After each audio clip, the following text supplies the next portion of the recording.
ప్రకాశం జిల్లా పామూరు పట్టణంలో ప్రజల తాగునీటి అవసరాల కోసం దాదాపు 100 ఏళ్ల క్రితం నిర్మించిన కొత్త చెరువు ప్రస్తుతం ఆక్రమణల బారిన పడుతుందన్న ఆరోపణలు తీవ్రంగా ఆందోళనకు గురిచేస్తున్నాయి.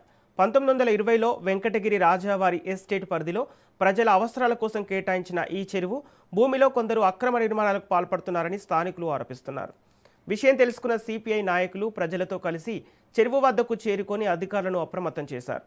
చెరువులో అక్రమంగా నిర్మించిన కట్ట కారణంగా సహజ నీటి ప్రవాహానికి ఆటంకం ఏర్పడి భారీ వర్షాలు కురిసే అంకాలమగ్గుడి, భగత్ సింగ్ నగర్తో పాటు పలు దిగువ ప్రాంతాలు ముంపునకు గురయ్యే ప్రమాదం ఉందని హెచ్చరిస్తున్నారు.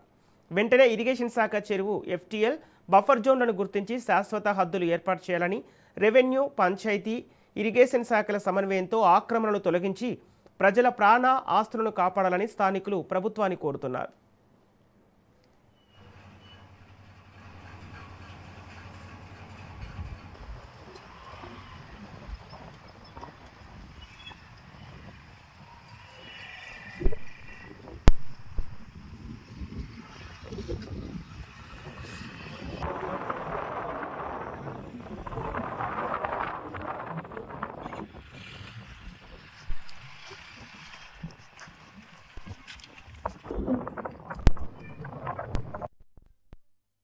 ఇన్ని వర్షాలు వచ్చినా మోకాళ్ళ వద్ద నీళ్ళలో వచ్చి పెద్దబాయి నీళ్లు తోడుకుని తాగేవాళ్ళము. పేట మొత్తం కూడా పేట గ్రామానికి మొత్తానికి పనికొచ్చే నీళ్లు అవి.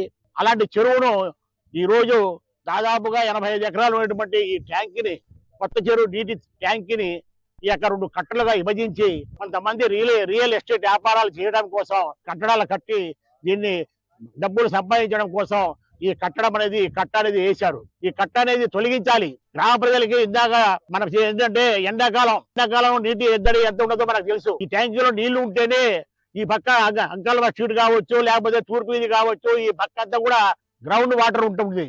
ఇక్కడ మీరు చూస్తున్నది 398/1, 398/4 సర్వే నెంబర్లలో 120 ఎకరాలు ఆనాడు పాలకులు చెరువుకి కుంటకి ఇది ఏర్పాటు చేస్తున్నారు.